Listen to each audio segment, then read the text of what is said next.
Ya. Listo. Excelente. Va. O sea, Órale. te dejo, pues no deben tardar en conectarse. De hecho, había como tres personas conectadas, pero no sé por qué les votó. Pero bueno, no deberían tardar. Pues va, maestro. Vale, viejito. Suerte. Te dejo.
Bueno, buenas noches. Yo soy Martín. Para los que no me conocen, soy actualmente residente de cirugía general. Actualmente estoy en el estado de Puebla. Tengo una maestría en salud pública internacional y epidemiología. El tema del que hoy vamos a abordar es un tema complejo, pero es interesante que ha habido muchos cambios y muchas cosas que eran paradigmas respecto al manejo de la pancreatitis aguda han cambiado. Actualmente ya hay nuevos pasos para hacer cirugía a la pancreatitis aguda, ya hay nuevas técnicas desarrolladas. Si bien todavía falta mucha evidencia en muchas áreas de, de esta patología, desde el diagnóstico hasta el manejo. Entonces vamos a abordarlo. Vamos a hablar que el páncreas es un órgano que se encuentra a nivel retroperitoneal. Es un órgano que justamente se encuentra en esta curvatura que da el duodeno. Tiene funciones tanto endocrinas como exócrinas. Son ampliamente conocidas por nosotros estas funciones. Hay que saber un poquito acerca de sus dimensiones, ¿no? La cabeza, nada más para ponernos en contexto, mide 3 centímetros.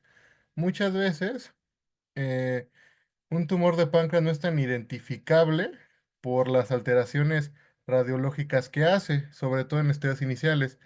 Y los radiólogos sospechan que puede haber un tumor pancreático porque encuentran un tamaño aumentado a nivel de la cabeza. El peso es entre 60 y 100 gramos.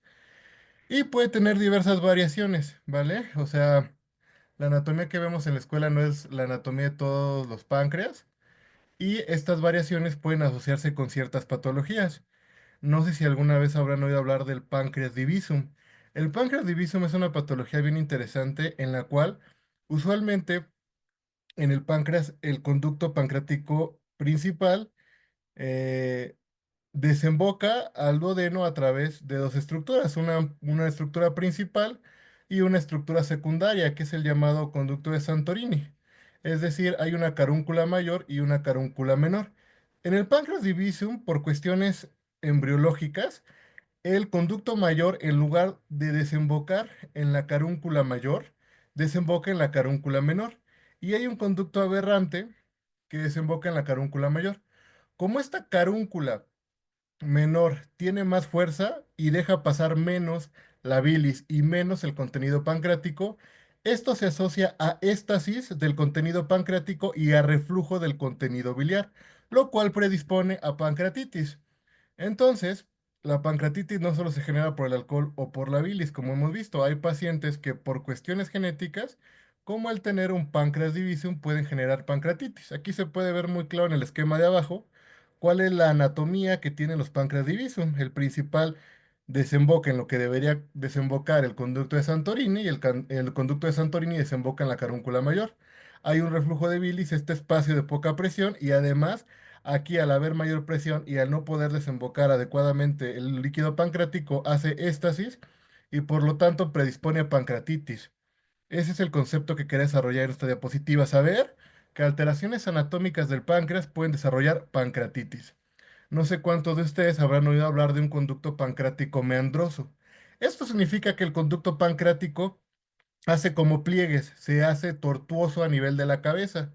Esto predispone también a pancreatitis porque dificulta el drenaje de la bilis y además puede predisponer a neoplasias de páncreas.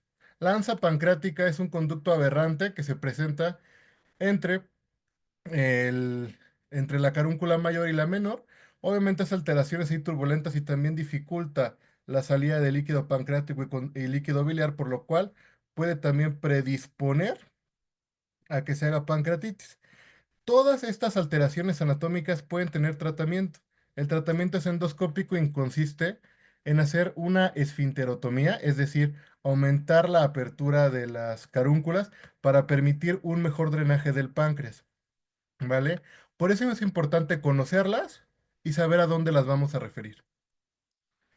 Ahora sí, ya entrando en tema, la pancreatitis es una inflamación del páncreas como tal. Puede ser aguda o crónica. La aguda es aquella que se presenta de una manera casi casi espontánea, una manera aguda que se asocia a hospitalización, que lleva a una alta mortalidad y unos altos grados en la salud. La crónica puede verse como episodios repetidos de pancreatitis aguda que conllevan un proceso fibroesclerosante. En la pancreatitis crónica vemos fibrosis del páncreas e insuficiencia tanto endocrina como exócrina. En la aguda, si bien inicialmente no hay insuficiencias ni endócrinas como exócrinas, lo que vemos es una inflamación tan severa que pone en riesgo la vida, ¿vale? Sin embargo, la pancreatitis aguda también tiene varios estadiajes. Puede serse desde una forma leve, que puede ni siquiera requerir manejo intrahospitalario, a una forma grave, que yo creo que es la que más nos interesa saber a todos, conocer los manejos. Estos manejos de la pancreatitis y sus clasificaciones son recientes. De hecho, la fuente que consulté más reciente es del año 2025, o sea, ya de este año. ¿Vale? O sea, en estos pocos días que van de enero ha salido información respecto a la pancreatitis.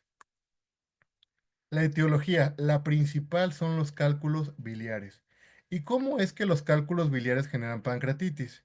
Bien, en la literatura mencionan que cálculos menores de eh, 0,5 centímetros pueden salir por el cístico e impactarse en la carúncula mayor, lo cual va a hacer que se dificulte la salida de líquido pancreático por una parte y por el otro lado haya un reflujo de líquido biliar al páncreas, lo cual va a culminar con una activación precoz de las enzimas pancreáticas que van a llevar a la autodigestión del páncreas y a una inflamación muy severa. La segunda etiología es el alcohol. En el caso del alcohol, la fisiopatología es un poco más compleja. Tiene que ver con una disfunción mitocondrial, por una parte, y por otra parte con alteraciones de unas proteínas que se encargan de la autofagia pancreática. ¿Vale? La hipertrigliceridemia. La hipertrigliceridemia hay controversia si realmente causa la pancreatitis per se o si es un predisponente para que se genere pancreatitis. Lo más reciente que encontré es que la hipertrigliceridemia, en específico tener más a 1000 miligramos sobre decilitro de triglicéridos, sí puede generar per se una pancreatitis, generando ácidos grasos libres o ácidos no esterificados, los cuales aumentan la concentración intracelular de calcio y predisponen de por sí y también generan daño directo. Predisponen a que tengan menos reserva ante un daño generado por otra causa y además generan un daño directo mitocondrial y promueven la apoptosis a través de la activación de caspasas, ¿no? Calcio dependientes. Hay medicamentos que pueden generar pancreatitis, infecciones, sobre todo si han estudiado mucho aquellas virales. eh, los virus zóster les encanta generar pancreatitis. Las hipercalcemias, todo lo que genere hipercalcemia va a activar necrosis o apoptosis, ¿vale? Pero eso tiene que ver con la activación de las caspasas. Las hipercalcemias a nivel encefálico, a nivel pancreático, a nivel eh, pancreático van a generar apoptosis.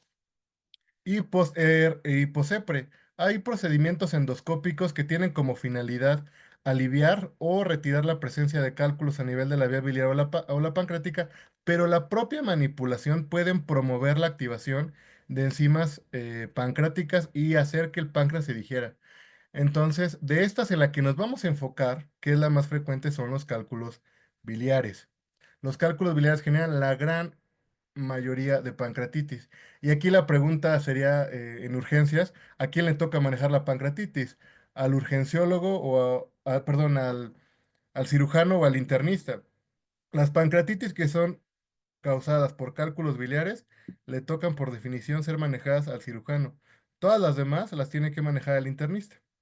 Si bien en la práctica a veces el cirujano termina manejando todas o el internet termina manejando todas. Ahora, es importante saber que las pancreatitis de vía biliar no solo las generan los cálculos. A veces el propio lodo biliar, que es un estadio previo a los cálculos, puede escapar por el cístico y generar irritación pancreática y generar pancreatitis. Entonces, la ausencia de litos en la vesícula biliar no tiene que descartar una pancreatitis de origen biliar, porque la presencia de lodo también la puede generar. Ahora, ¿cuál es la fisiopatología de la pancreatitis independientemente de la etiología? Todos los factores que vimos previamente van a desembocar en la activación de la tripsina, ¿no? En la activación de las demás enzimas pancreáticas, en la destrucción del páncreas y en una respuesta inflamatoria sistémica generada a través de DAMPs y PAMPs. Los DAMs y PAMs van a venir tanto de patrones asociados a la destrucción tisular como también de un aumento de la permeabilidad intestinal. Es algo de lo que se menciona poco en pancreatitis. El hecho de que se generen esta respuesta de citocinas tan fuerte van a generar antígenos tanto del daño que se le está haciendo al páncreas, pero también daño que va a venir de la, la translocación bacteriana del intestino a la circulación.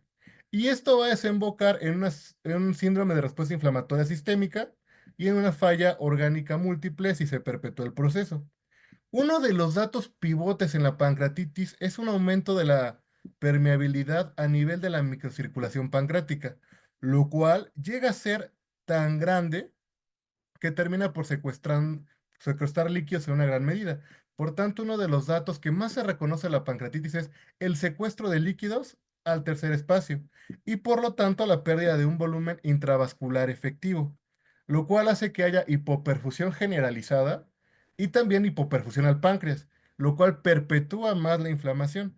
Es uno de los datos pivotes de la pancreatitis, ¿vale? El secuestro de líquidos principalmente a nivel pancreático, y cuando se perpetúa esta respuesta y empieza a haber una vasodilatación generalizada, se secuestran líquidos por todas partes, a nivel pleural, a nivel peritoneal, ¿vale? Y de lo que se habla poco es de la disfunción mitocondrial. La disfunción mitocondrial es algo pivote y algo que no permite que las células del páncreas tengan una respuesta adecuada ante esta hipoperfusión. Cuando hay hipoperfusión, hay menos sustratos, hay menos ATP y aparte fallan las mitocondrias, no se va a poder contener los potenciales de membrana y por lo tanto va a haber una destrucción celular, pero fuertísima en el páncreas, ¿vale? Y les digo esto de lo que se habla poco, mucho de la pancreatitis o muchos de los datos inflamatorios que vemos en la pancreatitis no son solo por la destrucción de tejido, sino porque a través de esta respuesta tan exacerbada va a haber aumento de la permeabilidad del intestino y por lo tanto translocación de antígenos bacterianos a la circulación general. Algo interesante es que el paciente de pancreatitis hace una respuesta tan fuerte que cuando llega a la cascada contrarreguladora se ha visto una depresión significativa tanto de linfocitos T como de linfocitos B, apareciendo algo que es similar a un estado de inmunosupresión, ¿vale? Bien, una vez entendiendo lo que pasa, vamos a hablar quizás de cosas que tengan más utilidad práctica para nosotros. ¿Cuáles son las manifestaciones clínicas de la pancreatitis? Inicialmente es importante saber que la mayoría de pancreatitis que vemos en el hospital van a ser leves, por fortuna. El 80% de las pancreatitis que vamos a tratar van a ser leves, las cuales van a remitir casi de manera espontánea con un manejo, puede ser incluso malo y el paciente va a responder, ¿vale? Sin embargo, quizás de las que nos tenemos que informar más o aprender más de la evidencia actual son de los casos severos. Vamos a decir que los síntomas pivotes en la pancreatitis va a ser el dolor abdominal, náusea y vómito. El dolor abdominal clásicamente se escribía como muy severo. Sin embargo, la intensidad puede ser variable y la intensidad no se relaciona con la gravedad. El hecho de que tengan un dolor pancreático muy fuerte no significa que sea una pancreatitis por definición grave. El hecho de que el dolor sea leve no significa que la pancreatitis vaya a ser leve. Puede ser un dolor leve y una pancreatitis grave. Y este dolor es un dato cardinal en la pancreatitis. Se presenta hasta en el 97%, acompañado de náusea y vómito. ¿Vale? Aguas. Evidentemente hay que hacer un buen diagnóstico diferencial de este tipo de dolor. Un diagnóstico diferencial importante sería, por ejemplo, una disección de aorta, un aneurisma roto que genera dolores a ese nivel, una úlcera perforada o un infarto agudo al miocardio. Sin embargo, la pancreatitis, por sí sola, como parte de su fisiopatología, genera alteraciones electrocardiográficas. Puede hacer aplanamientos de la sonda T, depresión del segmento T, prolongación del QT que puede predisponer a arritmias, pero esto no significa que haya un evento tromboembólico real a nivel cardíaco. Y eso tampoco significa que el paciente requiera manejo para el infarto agudo del miocardio en aspirina. La pancreatitis por sí sola puede generar estos cambios. ¿Por qué se generan? No es bien sabido. Una de las teorías es de que las enzimas pancreáticas en la circulación pueden llegar a tener efectos tóxicos sobre los miocitos. También se habla de que las enzimas pancreáticas en la circulación generan vasoespasmos o bien por la hipoperfusión generalizada.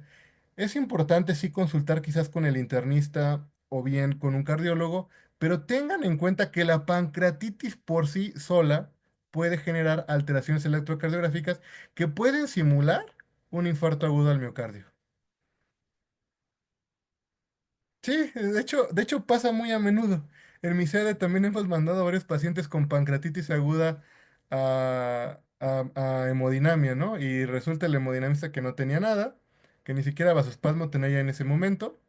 Entonces, tómenlo en cuenta, muy interesante, la pancreatitis por sí sola genera alteraciones en el electrocardiograma. La hipotensión, la taquicardia y la distensión abdominal sí se han asociado con severidad. Cuando vean estos casos en su paciente y ya tengan integrado su diagnóstico de pancreatitis, que ahorita vamos a ver cómo se hace con base en las guías más recientes, tengan en cuenta que ese paciente puede requerir una vigilancia más estrecha. Aguas con los datos asociados a falla orgánica múltiple. La pancreatitis, por secuestrar tanto líquido, evidentemente va a ser hipoperfusión de todas partes. Pueden presentar falla orgánica de cualquier órgano. Los signos clásicos de Cullen y de Gray Torres, bien interesantes por cómo se presentan y su fisiopatología, son raros, muy raros. Tienen que ver con las pancreatitis hemorrágicas, con aquella que erosionan vasos. Son muy raros, es interesante conocerlos, quizás por las preguntas académicas que luego nos hacen en el hospital o durante nuestra residencia, pero la verdad es que son muy raros. Se me presentan en menos del 3% y definitivamente son datos de gravedad. El hecho de tener una pancreatitis hemorrágica conlleva una mortalidad mayor al 30% de inicio. El signo de Cullen se presentan porque acuérdense que el retroperitoneo tiene contigüidad, bueno, más bien tiene continuidad con el hígado a través de algo que se llama ligamento falciforme y va a formar el ligamento redondo que se va a insertar en la cicatriz umbilical. La sangre del retroperitoneo tiene contigüidad con el ligamento falciforme inicialmente y posteriormente con el ligamento redondo, entonces va a llevar la sangre desde el páncreas a través de estructuras alrededor del ombligo. Pregunta que les encanta hacernos en la facultad, en la clase de semiología. El signo de Gray Turner es similar, simplemente que la diseminación es lateral sobre el retroperitoneo. De nuevo, vuelvo a insistir, estos signos son raros, pero la presencia sí nos tiene que hablar de gravedad. ¿Qué estudios de laboratorio hay que solicitar ante la sospecha de una pancreatitis? Definitivamente amilasa y lipasa. La mejor, la lipasa. La amilasa se puede presentar en otras enfermedades. Por ejemplo, hay que hacer un diagnóstico diferencial con enfermedad renal crónica. Los pacientes con enfermedades renales crónicas pueden tener ahí niveles moderados o elevados de amilasa sin tener una repercusión clínica real. Por otra parte, la amilasa tiene una vida corta muy, muy, muy poca, o sea, es detectable en 24 a 48 horas. Sin embargo, la lipasa puede permanecer elevada hasta 14 días. Este es el motivo de por cuál la lipasa es de elección y también es el motivo por el cual no hay que pedir lipasas seriadas, ¿vale? O sea, el hecho de que tengamos un paciente con pancreatitis y no mejore el otra lipasa no va a tener mayor repercusión, o sea, no tiene significancia en el sentido de que la lipasa va a permanecer elevada. Eso por una parte. Por otra parte, los niveles de lipasa no se relacionan con la severidad. Al igual que el dolor, podemos tener la lipasa muy elevada o tener mucho dolor y eso no significa necesariamente que el paciente tenga una severidad grave. Entonces tengan cuidado con eso. Los niveles de lipasa y el dolor no se relacionan con la gravedad de la pancreatitis, ¿vale? Se han descrito ciertos parámetros que nos pueden ayudar a evaluar las posibles complicaciones o qué tan fuerte va a ser esa respuesta inflamatoria. Sin embargo, a la fecha no hay ningún marcador validado. El que más se estudia es la proteína C reactiva cuando es mayor a 150. Sin embargo, el pico de proteína C reactiva es hasta las 48 y 72 horas. Entonces, de manera inicial no nos va a ayudar a predecir la gravedad de la pancreatitis. Por otra parte, el que sí está más validado y de cuál hay más información es de la procalcitonina, porque vamos a ver más adelante que en la pancreatitis hay que identificar si además hay una infección concomitante al proceso de pancreatitis. Y en caso de que haya una infección hay que dar antibiótico. Pero si no hay una infección o si no demostramos que el paciente está infectado, no tiene sentido dar antibiótico. No tiene sentido dar antibiótico a todas las pancreatitis que veamos. Al contrario, vamos a promover mayor resistencia bacteriana y además los antibióticos también tienen efectos adversos. Hay que dar antibióticos si tenemos una infección comprobada. Y una de las maneras en que podemos evidenciar una infección es con la procalcitonina, ¿vale? La procalcitonina en la pancreatitis se ha demostrado sensible y específica para diagnosticar una infección, ¿vale? Por ejemplo, mayor a 68 nanogramos, hay artículos que nos han hablado de la necesidad de antibiótico y sospechar una necrosis infectada que puede requerir manejo quirúrgico cuando los niveles son mayores a 3,5. Por lo tanto, la procalcitonina es la que nos debe guiar en la decisión de dar antibióticos en la pancreatitis. No solamente dar antibióticos como una receta de cocina, darlos por razón necesaria. Hay que ver los niveles de triglicéridos y de calcio para saber cuál es la fisiopatología de la pancreatitis. Saber si el paciente tiene una dislipidemia que amerite un manejo por el servicio de medicina interna o un hiperparatiroidismo que amerite un manejo al servicio de endocrinología. No solamente hay que resolver la pancreatitis, hay que intentar saber de dónde viene. Yo sé que gran parte de ellas van a ser idiopáticas. Sin embargo, nuestra responsabilidad como médicos no es solo diagnosticar la pancreatitis, sino poder ofrecerle algo al paciente para que ese episodio no se vuelva a repetir y no acabe muerto por otro episodio fulminante, o bien no acabe en pancreatitis crónica que va a tener una calidad de vida horripilante, ¿vale? No va a poder comer nada sin inflarse, además va a tener diabetes, entonces gran parte del trabajo inicial paraclínico es identificar cuál puede ser la causa de la pancreatitis. El hiperparatiroidismo también causa pancreatitis, ¿vale? Eso de memoria. Hay que hacer un análisis completo de biometría hemática, química sanguínea, eso, para identificar fallas, para identificar de dónde puede venir las fallas que están generando y por lo tanto también para clasificar la pancreatitis de mejor manera, ¿vale? Biometría hemática para conocer cómo está el hematocrito. Los hematocritos menores a 44 se asocian a secuestro de líquidos. La química sanguínea para evidenciar si hay falla renal, las pruebas de función hepática para ver si hay patrones colestásicos que nos pudieran sugerir que la pancreatitis es de origen biliar, las pruebas de tendencia hemorrágica para ver si está haciendo coagulopatías por consumo o tiene trombosis de la arteria esplénica, y la gasometría arterial para evidenciar si hay disfunción a nivel pulmonar. Recuerden que el síndrome de estrés respiratorio o insuficiencia respiratoria es un criterio gasométrico a partir del PAFI, ¿no?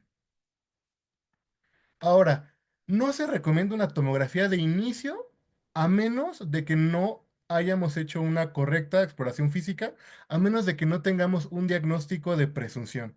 La tomografía no se debe recomendar de manera inicial, ¿vale? Solamente cuando no tengamos claro que es una pancreatitis, cuando no tengamos elevadas las enzimas pancreáticas, cuando tengamos mucha duda de cuál puede ser la patología del paciente, solamente. En otro caso, no se recomienda de manera rutinaria. El estudio que sí recomiendan las guías de Atlanta es la ecografía abdominal para descartar la causa principal o confirmarla, que es una pancreatitis de origen biliar. Se va a confirmar ante la presencia de litos. Va a tener más sensibilidad y especificidad si esos litos están a nivel del colédoco, porque ya nos va a estar hablando de algo causal. Ese lito es el que está generando la pancreatitis. Criterios para diagnosticar pancreatitis. Recuerden que ya los criterios ya están bien establecidos, ya es cuestión de sumas y restas la mayoría de las veces, pero los criterios con los cuales diagnosticamos pancreatitis son con los criterios de Atlanta, que fueron revisados en el año 2012. Se presenta, se, más bien se diagnostica una pancreatitis aguda cuando tengamos 2 de 3. Dolor abdominal más aumento de las enzimas pancreáticas, más de 3 veces el límite de normalidad, con eso diagnosticamos pancreatitis. No requerimos los estudios de imagen, ¿no? Ni ultrasonido, ni tomografía para diagnosticarla. Sin embargo, cuando uno de estos nos quede la duda y la sintomatología del paciente sea del dolor epigástrico, que si irradia en mi cinturón, o al hombro, o al flanco, ya describen las nuevas guías, en ese caso sí estaría adecuado solicitar un estudio de imagen para no quedarnos con la duda de que sea una pancreatitis. Entonces, Diagnóstico de pancreatitis, criterios Atlanta 2012, 2 de 3. Dolor abdominal más aumento o dolor abdominal más hallazgos. O inclusive si no tiene aumento abdominal, que sería el punto 3 de los casos, si encontramos un aumento de las enzimas pancreáticas asociados con hallazgos característicos, allí sí podemos diagnosticar una pancreatitis. Una vez diagnosticada la pancreatitis, hay que clasificarla. La clasificación más usada es la clasificación de Atlanta, que la divide en leve, moderadamente severa y severa. Ya no hay clasificación moderada, ya es leve, moderadamente severa o severa. Leve cuando no hay fallos orgánicos y complicaciones, y el paciente puede ser incluso manejado como externo. Moderadamente severa cuando presenta fallos orgánicos transitorios que duran menos de 48 horas o bien complicaciones locales. Las complicaciones las define como colecciones pancreáticas, pseudoquistes, necrosis pancreáticas o necrosis encapsuladas. Vamos a ver ahorita más adelante qué es eso.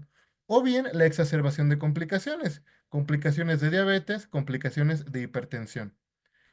Y severa cuando hay un fallo orgánico persistente que dura más de 48 horas. Esto nos ayuda a clasificar las pancreatitis por severidad. ¿Cuál es la debilidad de la clasificación de Atlanta? Que nos tenemos que esperar 48 horas para poder clasificar al paciente y sus implicaciones más que nada son pronósticas. Sin embargo, cuando estemos ante un paciente con pancreatitis en el departamento de urgencias, cuando nos toque a nosotros bajar como interconsultantes a revisar al paciente, tenemos que tener instrumentos que nos ayuden a predecir gravedad y por lo tanto consultar al servicio de terapia intensiva. Los scores validados para esto son Apache. Apache es una clasificación global tanto de paraclínicos como del estado neurológico. Un puntaje de Apache mayor a 8 nos tiene que hacer consultar a la UCI, hasta por cuestiones médico-legales. El otro es el índice BISAP, es de los más empleados, es el que yo más uso. Es una mnemotecnia, son 5 puntos y tener más de 3 puntos hace al paciente candidato a UCI. La B es del BUN, un BUN mayor a 25 da un punto. La I es del estatus mental alterado. Cuando se encuentra alterado, da un punto. Este, la P es de derrame pulmonar, derrame a nivel de las pleuras, derrame pleural, y también les va a dar un punto.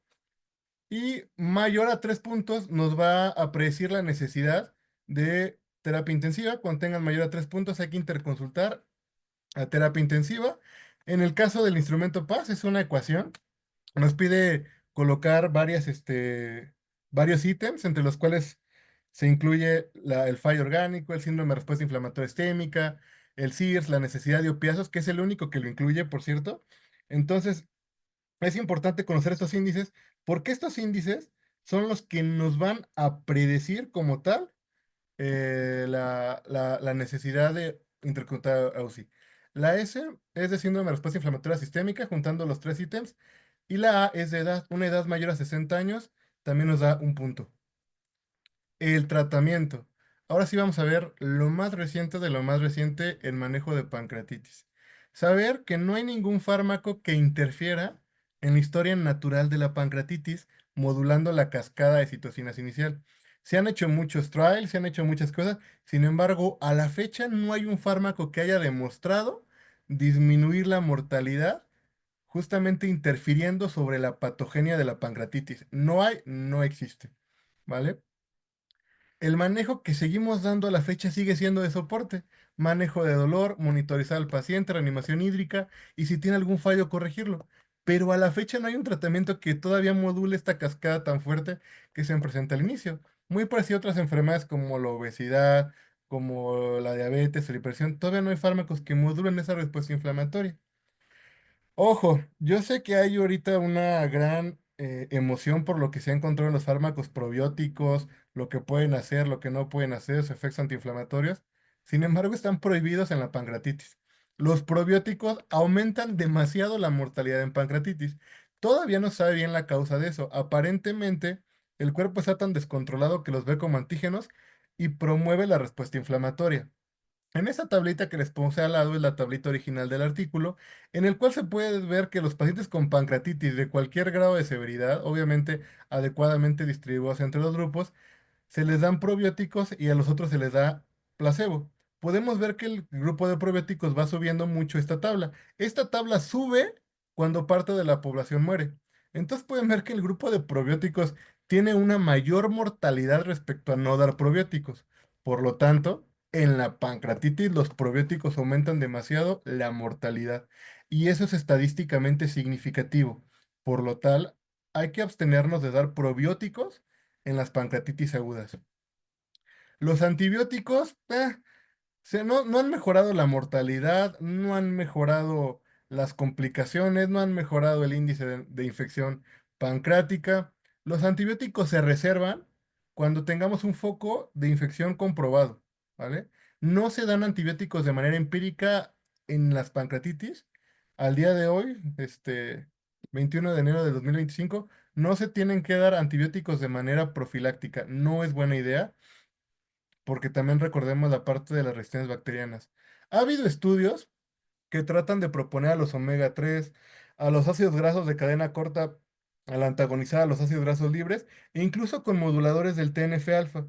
Sin embargo, estos estudios no han sido concluyentes y por lo tanto actualmente no hay recomendación respecto a su uso, ni del omega 3, ni de los ácidos grasos de cadena corta, ni del infliximab. Al día de hoy no se recomienda este tratamiento, ¿vale? Ahora sí, vamos a hablar de la reanimación hídrica y vamos a romper los primeros paradigmas de la pancreatitis. Inicialmente, estamos hablando de hace 5 años, el manejo de la pancreatitis era con una reanimación muy agresiva. Era dar 3 litros en las primeras 2 horas, como en Surviving Sepsis, y era dejar los líquidos calculados súper altos, dejarlos calculados hasta 3 minutos por kilogramo por hora, es decir, dar una gran cantidad de líquidos. Y todo esto se hacía porque se pensaba que habría que sustituir el volumen que se estaba fugando al tercer espacio. O sea, a partir de un razonamiento fisiopatológico de la pancreatitis, los cirujanos y los internistas decían que había que dar un gran volumen de líquidos.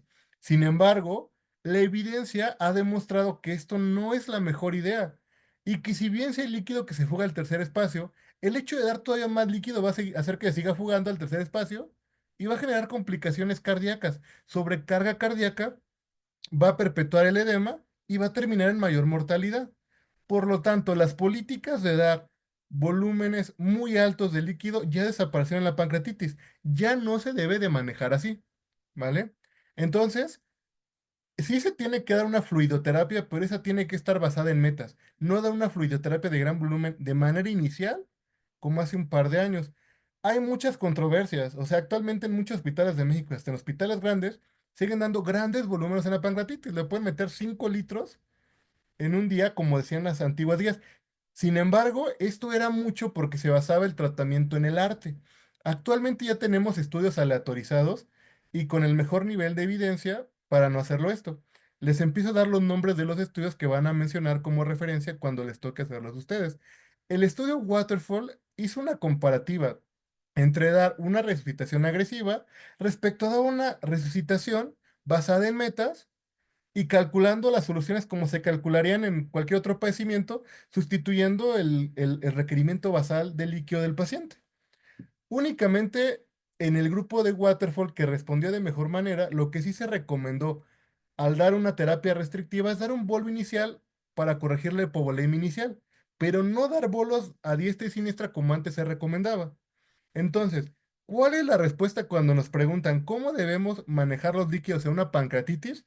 Un bolo inicial de 10 mililitros por kilogramo y en las siguientes horas hay que manejarlo a 1,5 mililitros kilogramo hora, ¿vale? Eso se va a hacer hasta las 12 horas.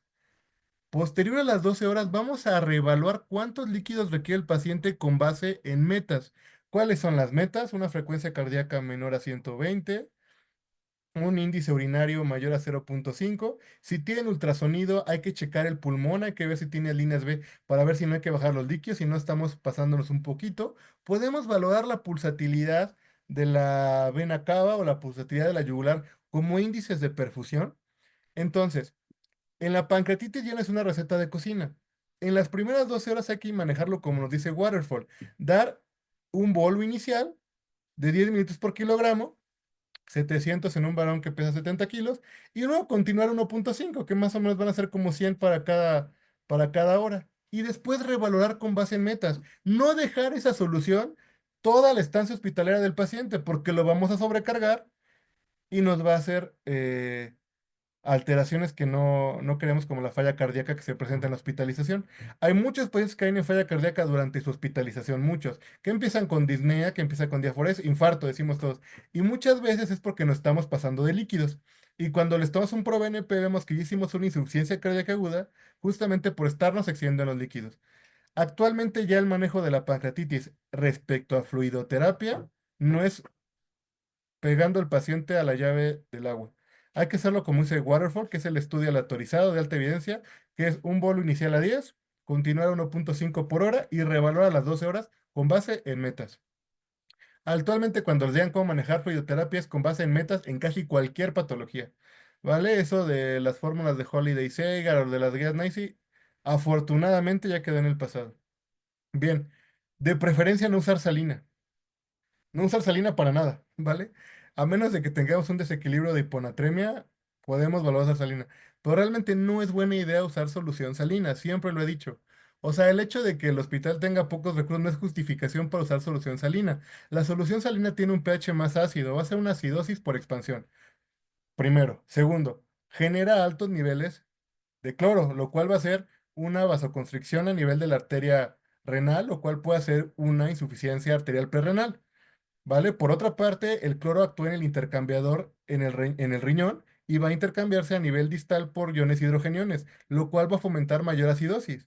Entonces, la solución salina genera acidosis y lesión renal, ¿vale? Los que se tienen que usar son los cristaloides y de preferencia Ringer lactato Plasmalite. Digo, en México no tenemos Plasmalite, pero no les va a cortar las alas. A mí no sé si alguno de ustedes va a acabar en Mount Sinai o en algún otro lado.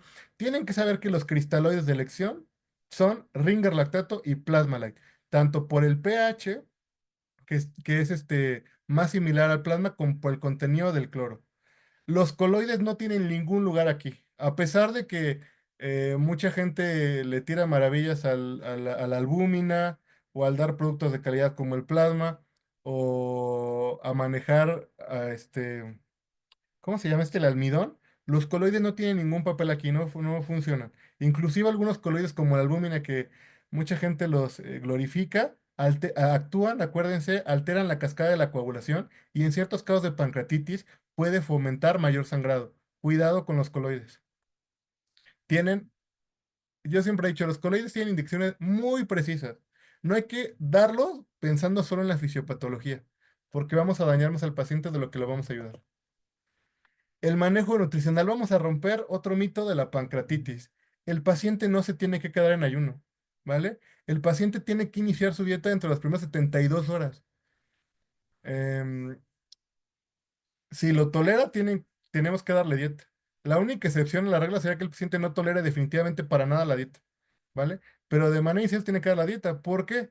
Porque una parte fundamental de la pancreatitis es la disfunción mitocondrial y la alteración a nivel del potencial de membrana por falta de ATP mitocondrial.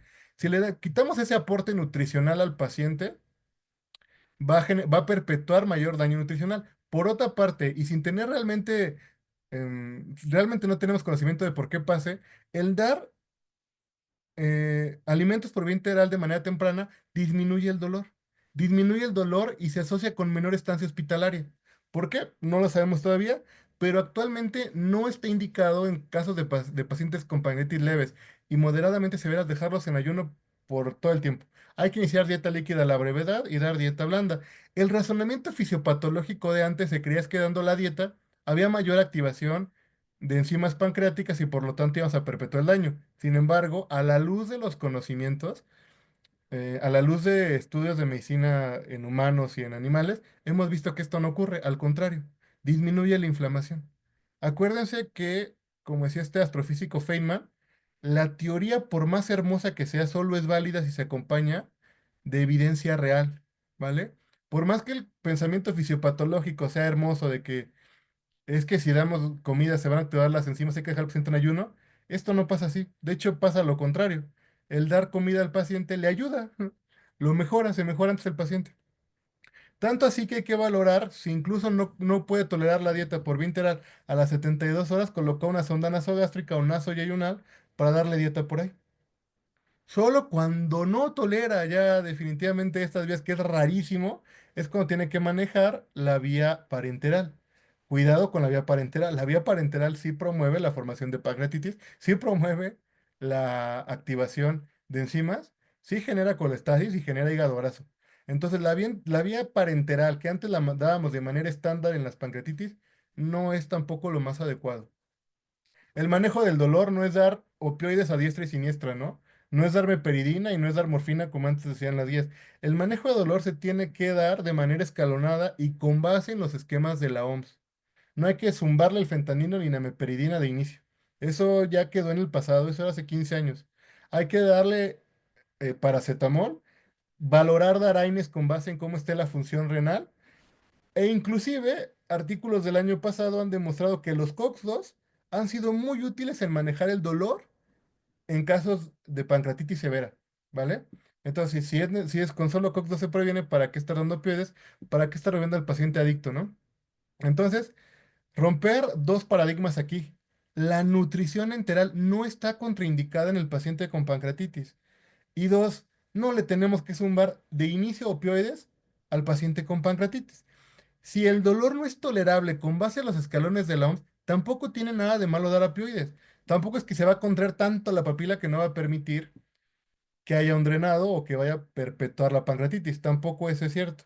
Solamente no es lo correcto iniciar con ellos. Hay que ir escalonándonos y valorar nuevas pautas terapéuticas como son el caso de los COX-2.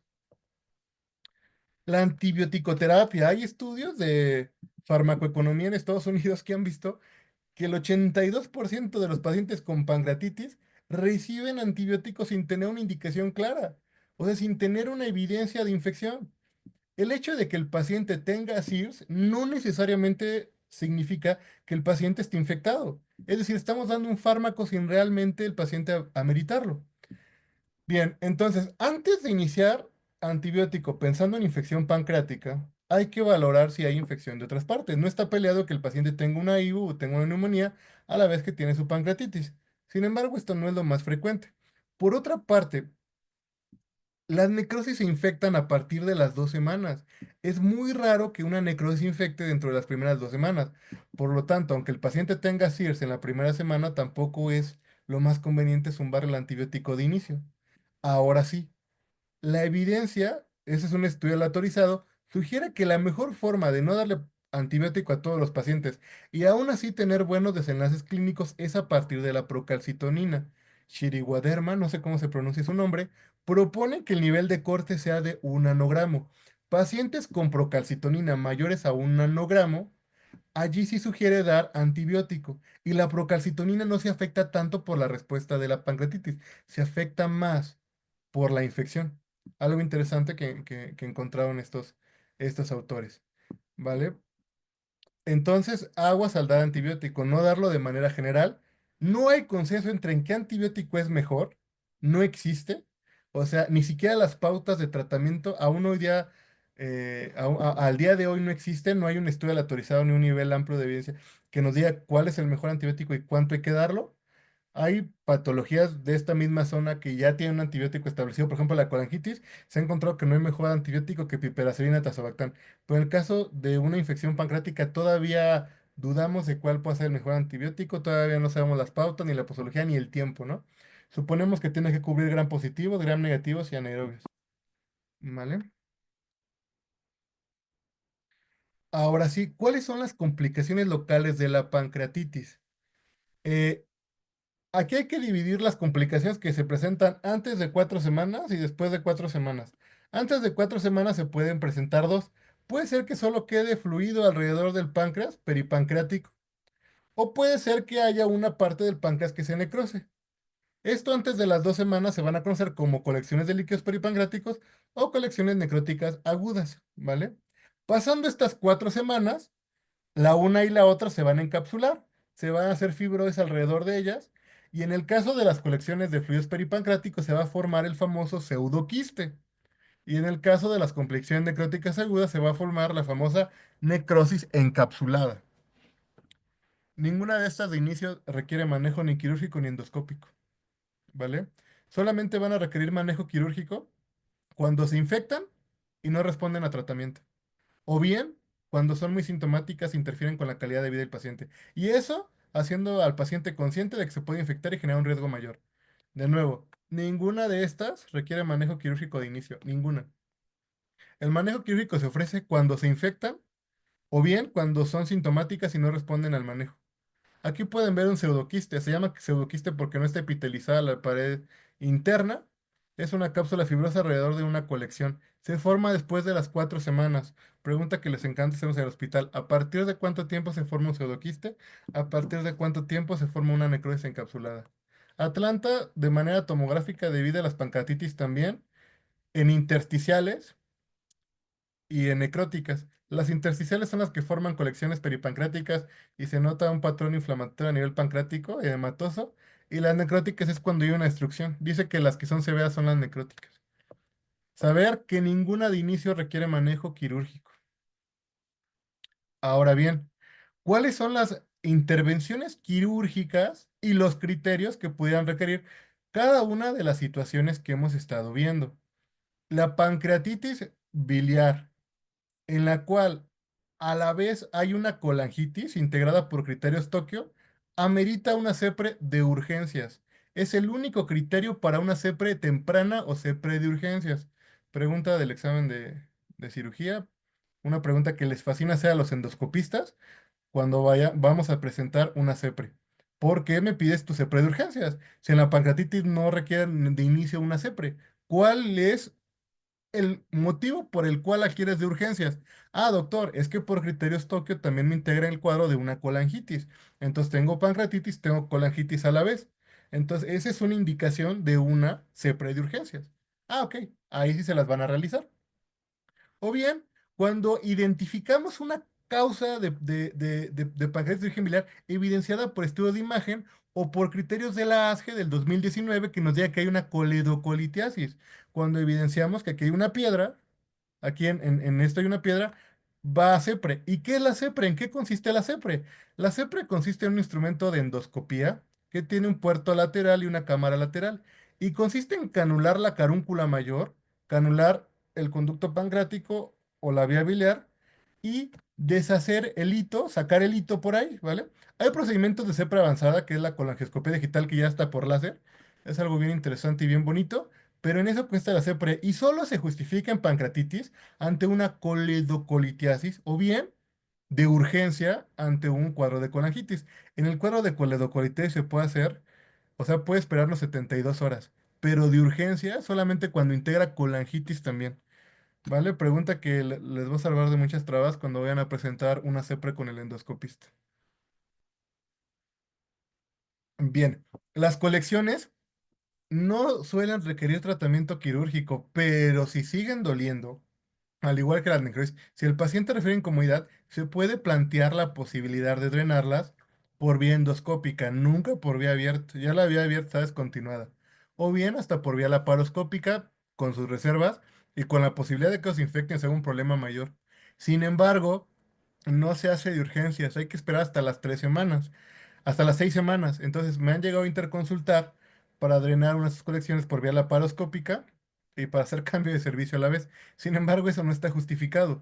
Lo que está justificado es que el paciente se le maneje la pancreatitis en agudo, hay una resolución de la pancreatitis, se vaya a su casa y luego se protocolice por la consulta externa, ya sea por endoscopía o por cirugía general para drenar esa colección, pero después de 6 semanas, cuando ya hay una pared, cuando de hecho ya no hice una colección, ya es un pseudoquiste.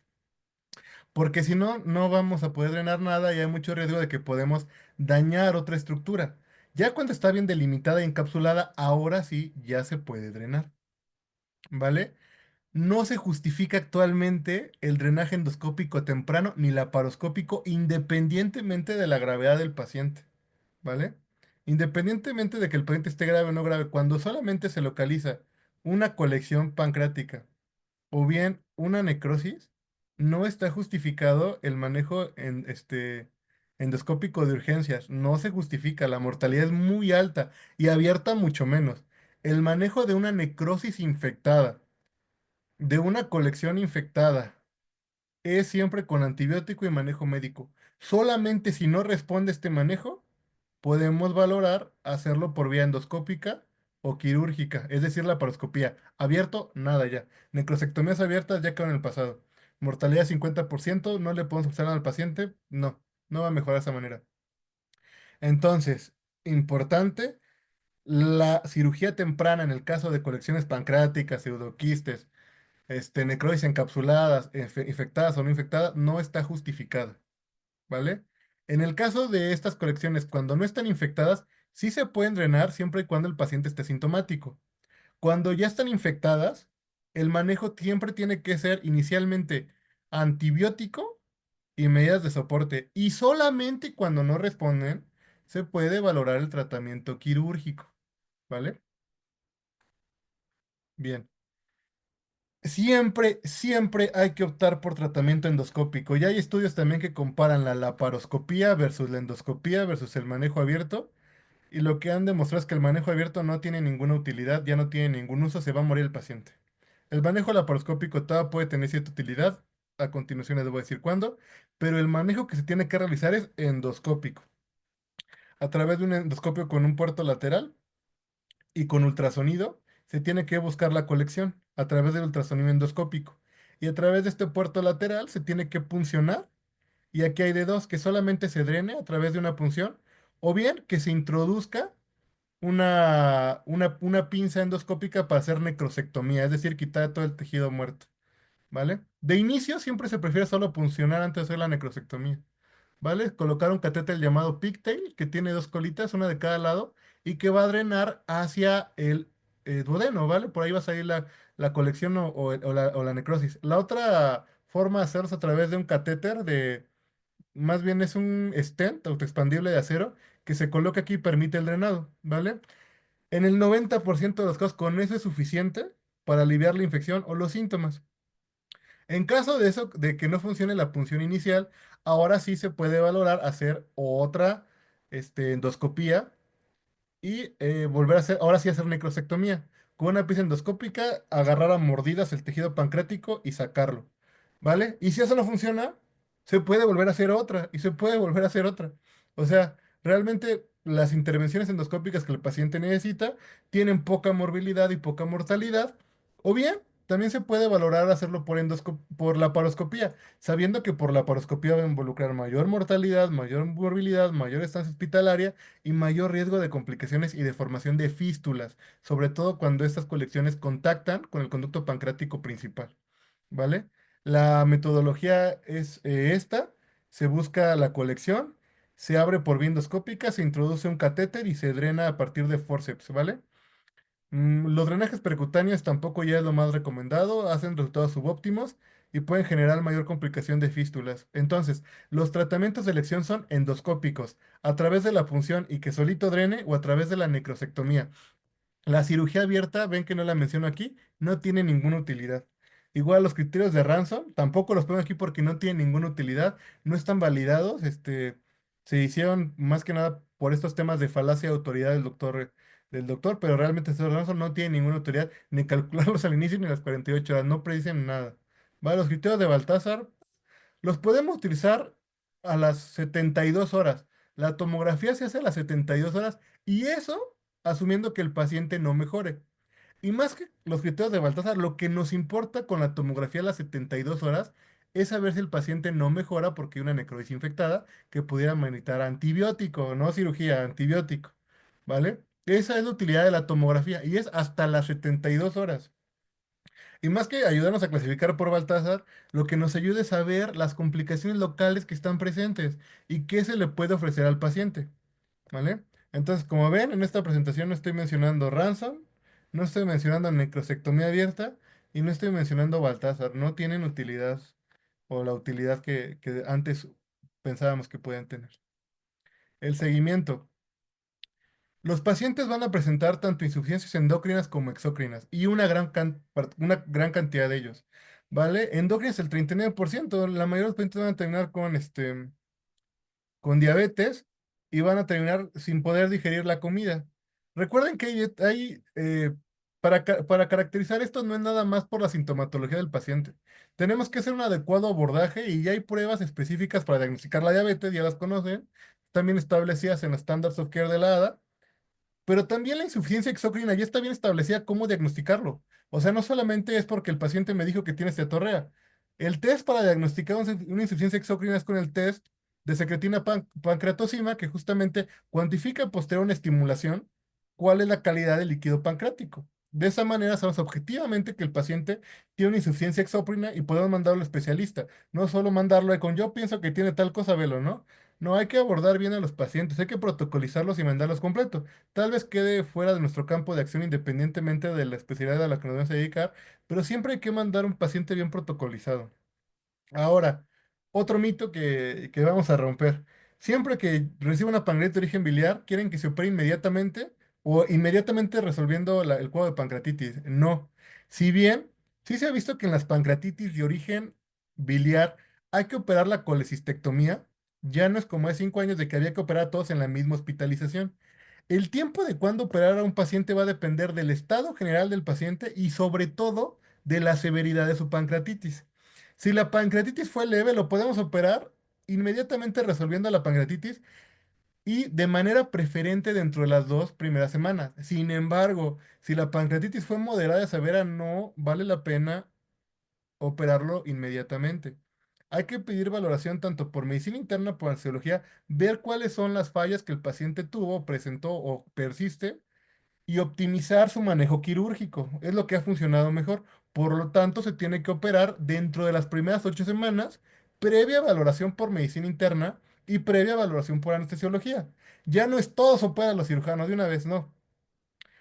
Todavía tiene un tiempo para saber cuándo operar, ¿vale? Y valorar de manera prospectiva las insuficiencias, tanto la endocrina como la exócrina, y ver qué se le va a ofrecer al paciente. Por otra parte, quiero hacer hincapié en saber la etiología de la pancreatitis. No solo es biliar, ya no me toca, o es esto, ya no me... Hasta dentro de las pancreatitis biliares hay que establecer si el paciente tiene también colangitis, coledocolitis para resolverla, ¿vale? Si el paciente tiene dislipidemia y amerita un manejo por un endocrinólogo o un internista, si el paciente tiene hipercalcemia, si el paciente tiene alacranes en su casa y lo picó uno, si hay algún antibiótico que esté generando la pancreatitis o algún medicamento, por ejemplo, las tiazidas generan pancreatitis. Entonces, es bien importante protocolizar no solo esto, sino la causa, porque si no, nuestro paciente va a acabar con una pancreatitis crónica. Y una pancreatitis crónica es algo que no le deseo a nadie. Es un paciente que todo el tiempo va a estar metiéndose insulina y todo el tiempo va a estar requiriendo enzimas pancreáticas. Ojo, no es raro encontrar a los pacientes con insuficiencia exócrina. Y las enzimas pancreáticas vienen en dos presentaciones, una con cubierta enteral y otra sin cubierta enteral. Yo me acuerdo que en mi escuela de medicina los maestros criticaban mucho las que no tenían cubierta enteral porque decían que no llegaba a su sitio de efecto. Bueno, las dos son útiles. Las que no tienen cubierta enteral, lo que se ha visto es que hacen una proteólisis de péptidos relacionados con el dolor. Y entonces algo muy característico de las personas con pancreatitis exócrina es que tienen dolor, presentan dolor epigástrico. Justamente, pues porque no tienen no tienen enzimas pancreáticas, la comida pues llega literal así con todo, irritantes al duodeno y duele. Las enzimas en cubierta enteral aparentemente hacen lisis de estos péptidos asociados al dolor y quitan el dolor.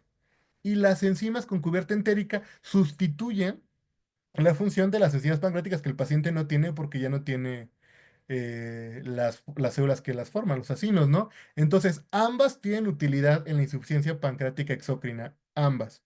Por otra parte, sospechar cáncer de páncreas, una pancreatitis de recién inicio, o sea, y sin otro factor de riesgo, y que en la tomografía veamos algo extraño, puede ser un cáncer, ¿vale? Entonces, las pancreatitis tienen muchas cosas que se pueden protocolizar, que se les puede estudiar y que al paciente se le puede dar un manejo más adecuado. Pancreatitis autoinmunes en mujeres jóvenes, mujeres con apariencia caucásica, aunque ya actualmente ya el mestizaje, la verdad es que ya nos llegó a todos, también pueden ser pancreatitis autoinmunes, ¿no? Y muchas pancreatitis autoinmunes están causadas por lupus.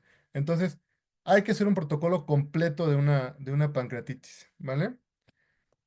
Esto sería toda la clase. Me gustaría saber si tienen alguna duda o quieren profundizar en alguna de las cosas que vimos.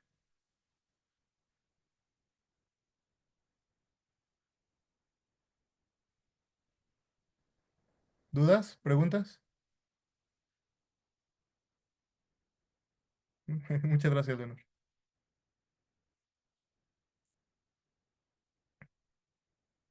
Bueno, pues esa es una pregunta bien interesante, Juan. No hay un antibiótico de elección. Yo prefiero las cefalosporinas de tercera generación, porque cubren gran positivo y gran negativo si tienen cierta actividad contra anaerobios. Cierta, ¿eh? No, no son no son específicas para eso, pero las que yo uso son cefalosporinas de tercera generación. No me voy a más, no uso meropenem, no uso imipenem, nada.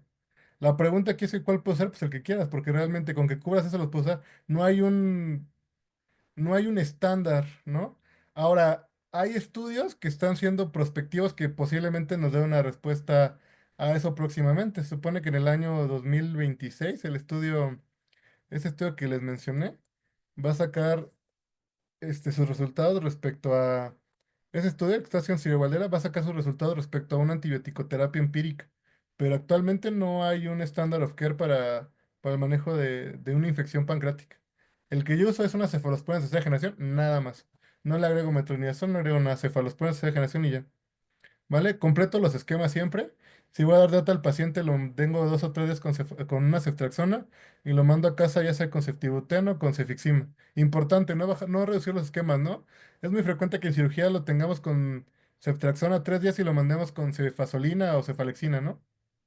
Hay que completar con tercera generación. Hay cefalosporinas de tercera generación orales.